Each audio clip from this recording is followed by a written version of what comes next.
Social media promised us connection, yet it delivered us isolation. And now the people who built these tools are saying they're going to build AI friends for us to combat the loneliness that they created. The thing with talking to AI is that AI shows us what a good friend is, but we never learn what it means to be a good friend, right?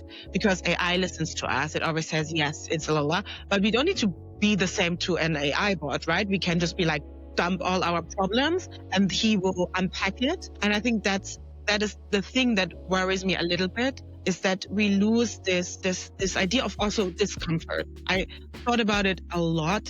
I look into our society and I see lots of things we don't do anymore for our friends because we need to guard our own, like if something annoys me, I'm not going to do it because I need to make sure that I'm feeling good about it. Like picking up my friend from the airport, that's something that I think probably most of the people don't really do. Or if my best friend has a birthday, I'm like, and I'm not feeling like it, I'm not going to that birthday. So this is a little bit what worries me. But at the same time, as you said, it gets worse until we realize speaking to a human will immensely feel different than speaking to an AI bot. Like it's this micro mimics and these micro expressions that I can see. Like you, for example, you sit across me and you're nodding, means I understand you listening to me. An AI bot will never give me these direct feedback. You cannot engineer a replacement for showing up when it's hard. What Cynthia said in this interview was so to the point and so crystal clear. AI might be able to show us what a good friend looks like. It can listen to us, it can feed back to us, we can dump all our problems, but it does not teach us how to be a good friend. Being a good friend is uncomfortable. AI will never ask anything of you, and that's why it cannot replace friendship and connection. That's why when we go back to these echo chambers, I think it is so valuable to actively choose to go out there and to actively choose to maybe have also conversations that are not easy and everybody agrees with you. And you can still be friends, I think that's something we also miss and lose, is a little bit having these rooms for honest conversations, uncomfortable, and yet still we can be friends after that, You maybe have a political opinion. We can talk about this, we can discuss this, but I'm not canceling you. Now, in our conversation, she made it really clear that it is simpler to host than you think. Some of her main points were knowing someone's name and using it, noticing who's not in the conversation and bringing them in, and the small things like making sure that nobody has an empty glass, and gently nudging the person who's gone quiet and giving them the opportunity to join in the conversation again. That's the foundation. Her cherry on top is her LVMH background. She knows how to make it beautiful, how to make it fun, how to make it exciting to go to these events. But to her point, it doesn't need to have that luxury layer. You just need an open door. And that's one of the things that I found so inspiring about this conversation. Sometimes I feel we over-engineered the idea of being a host. So I think a lot of people have this sense of that, okay, I need to have a perfect table setting. I need to have all these matching things. So I think when we see what hosting is right now, it's these amazing supper clubs, which I love, and bringing people together. But I think in essence, it's just inviting people over. I feel like that's something that I learned was that often a lot of people are looking for this community and looking to connect with people, but sometimes there's just nobody that actually opens the door and is like, hey, just come over. I think for our events, or what I look for in hosts, I don't look for somebody who's the loudest in the room. I think that's something that I realized. And what makes good hosting, at least for me, is just that people feel taken care of. I'm focusing so much is that somebody enters the room and they directly feel welcomed. I'm a big hugger, and it's for some people, it's sometimes oh, what is happening? Why is she hugging me? But I'm always this already breaks the ice. Hug, but it's this openness, it's welcoming people, it's small things especially when it's strangers, it's things like remembering the name, and then actively also using that name in the conversation, right? Because we as humans, we just love to hear our names. I wish that a lot more people would just start inviting over again, It was always just important that you have this curiosity in people. I think that's in essence what it is. what I learned through all of these events. It was just not always just having the most beautiful table. It was mostly the great conversations, right? Being engaged. And I think that's the thing where I'm really focused on, is like the people need that my hosts are interested in the people they're joining, and having that mindset of, even if I maybe from the first look and feel we don't really match, but I still have the feeling that I can learn something from you. You still probably have a view on the world that I have not heard about. The products that get me really excited are the ones that get you out of the house. Those could be products that help organize gatherings like Cynthia's. It could be products that help you really track your friendships, not get you stuck on your phone, but actually see real highlights of the people that you actually care about. It's tools that keep you healthier and fitter and happier and keep you moving with your friends. It's tools that connect you with actual neighbors, not a complaint board, but knowing who's around the corner, who you can speak to and connect with. Tools that help you with life transitions, a death in the family, or if you're moving, or if you're becoming a parent, helping people to really show up for each other in those moments. The common thread among these is that the app has done its job well when you put it away in real life. We will have more supper clubs. People will invest in building third spaces. You see this with like these reading parties becoming so important. You see that with Gen Z really valuing real life experience so much, because I think everybody, and as you said, is kind of fed up. I don't necessarily think it will ruin it for us. I just think that we also need to try our best not to unlearn these things which are deeply human to us. And then features like what Airbnb deliver, where they connect travelers to real locals and give them genuine experiences, not just optimized itineraries, where you might get a guide from somebody who lives in the city that you're visiting. I remember when I started and we decided to go into different cities, I remember there's two things that I think are very important when it comes to community. Is like, you have like one chance more or less, right? So people come if your event is not what they expected, or if it's like, not necessarily to the level they expected, chances are they're not necessarily coming back.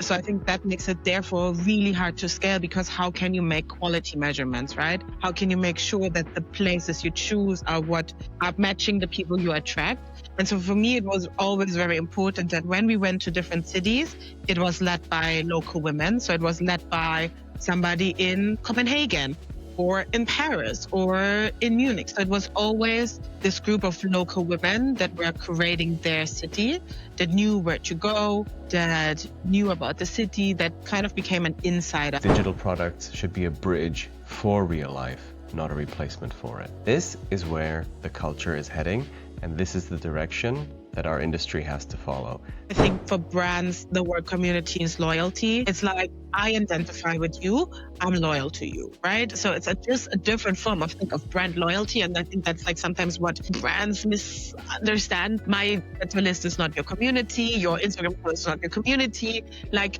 first of all, also they are your customers. So what you want and what you want to build is you want to build a loyal customer group. And therefore, I think a lot of brands really need to start listening to their customers. You see brands building with their customers. I think Lovable does, for example, a great job of engaging the community that build things with them. So we're working with brands actually on that, because I think what I learned from luxury is like you kind of need to also zoom in on your people that love you the most, right? Those are your advocates. They will talk good about you wherever they go. They will refer you. So I think it's really about how can you strengthen these bonds with the people that already love you, and how can you create more for people that maybe want to understand you. So for me, for brands, when it comes to community, they need to reframe it. They need to go back with, you can have a community that is engaged. Engagement on social media is different than having a community. So we've been doing that for example, Adobe we work with, and we also work with other brands. So I think also brands understand that this is just a great way of also giving back to the people that actually made them big. Because that's in the end what, a brand doesn't grow by itself. It grows by people believing in you, loving your product, being loyal to you, consuming it. And I think that's what brands really need to understand, that they actually need to do something instead of just selling them. People are craving connection. The public perception of social media is already pretty bad. The public perception of AI went from extremely overall positive to very negative recently if you look at the polls. And founders like Cynthia give me hope for what we need today. I sometimes wish people would understand what goes into hosting these very special events. It's not a week, it's like months of preparation. If we, for example, collaborate with brands, like it is also very expensive. Like renting a venue in Berlin is like 1,500 euro. And I'm still trying to make it so accessible for the people that I can create all these experiences without them, needing to pay 200 euros or 300 euros. I think people are willing to invest in their career, so willing to invest in, getting better at their job, making more money. I think people are really willing to invest in love. I think we see it on dating apps and all of these things, so people are willing to invest in that. They're willing to invest in their physics, like their looks, but also their health. But I think the idea of community or friendship sits in a completely different bucket. It's this idea that this comes natural. And I think there is still this hesitation, or like people are hesitant in investing in that if it's not maybe covered over under the idea of exclusivity. I think I would definitely grow it across cities. I feel like I know by heart that like what we do is very, very special. I see it from like watching the women travel around the world. And first of all, it's a building an infrastructure behind it, because how can we make sure that we create something with the locals to empower them, right? To create something. There was a reason why I made it women only, because I always felt like we need these rooms. Women need these rooms. So I feel there is definitely a big need. But we're limited in capacity because there's only so much we can do with a very small team. I think people always think we are super big, but we're not. Founders like Cynthia figured it out, and she built it with a dinner table and a newsletter. 12 was a great number in a sense that groups automatically at the table would split up. So you would either have 3 groups of 4 or you would have 2 groups of 6. But like the conversations would really always work in that smaller scale. And it also was big enough so people could change the tables. There would be enough conversations throughout the night, and you could also meet constantly new people in a way. I also like bigger events and like bigger tables. But what I realized is like often people won't have the chance to actually talk to everyone. But I felt it was a good size in sense of meeting new people. It was also easy to handle for our hosts, because the hosts, you need to see that they are there to guide the night. But if the group is around 12, it's easy for them to navigate a little bit more. And you might have some people that are quite shy and some people that are very present when they come to these dinners. If they're smaller, I had the feeling that often people that are a bit like more out there tend to overpower those that are maybe a bit more quiet. And with 12, it kind of gave a good balance. The strongest signal for a successful product is the relevance that it has in real life. Does it make someone's life actually better, or does it get them stuck more on their screen? When we started, we had such a momentum. And I think you know it from like everybody who started funding something or started their own startup. I believe momentum is such an important thing, at least for me, because like when we started, everything was booked out. People would, and still like this, but like people would tell me that they put on Instagram notifications and were with coffee with their grandparents. And they were like, stop grandma, I need to book this dinner, Yes. And I think it's like, this was it really helped me to kickstart this because there was such big momentum. And I think then I realized that maybe I'm actually quite good at it, right? Because the places we chose were places that were new, that people wanted to go anyhow. So I think there's these small little things I realized I'm very good, but I think what for me is what I believe makes me good at this is that I'm really I have it in my Instagram bio as well, but like, I really just love people. For me, it's like, comes the realization that I will die one day and I will never be able to see all of this world. And all these people I talk to and the people I meet, they give me a little bit of a puzzle piece to a world I don't know, that's like the background they come from or the country they come from, which I maybe never visit, or even I did, but I don't know how a Parisian goes to Paris, So this is something I really, really think I just really like to talk to people, and people joke about it, but like I always talk also like me and my Uber drivers or like people, like I'm always starting conversations with random people, but it makes me very happy. And so I think that's why I continue doing this, and I continued doing it when we started and still today, that I would call my mom after these events, be like, Mom, this gives me so much energy, like talking to these people, getting a new sense of how to look into the world, learning something, connecting with somebody I maybe never met before. This gives me so much energy, and I think it supercharges me, like, in a way. Like, when I look back, sometimes I think I just created it because I really had the need for myself. That I think Clicqui, when I look back, it gave me a deep, deep calmness in myself, because I would talk to so many people from all different walks of life, from women that changed their career, from women that became moms, women that started something, that just quit their job. And talking to all of them made me really confident in my own path. And I think that what being interested in other people or talking to other people really helps with. It's like you realize that we're all here trying to figure it out. Nobody has the blueprint on how to live life. And so having these conversations, I think, yeah, it made me very confident in that I will go my way.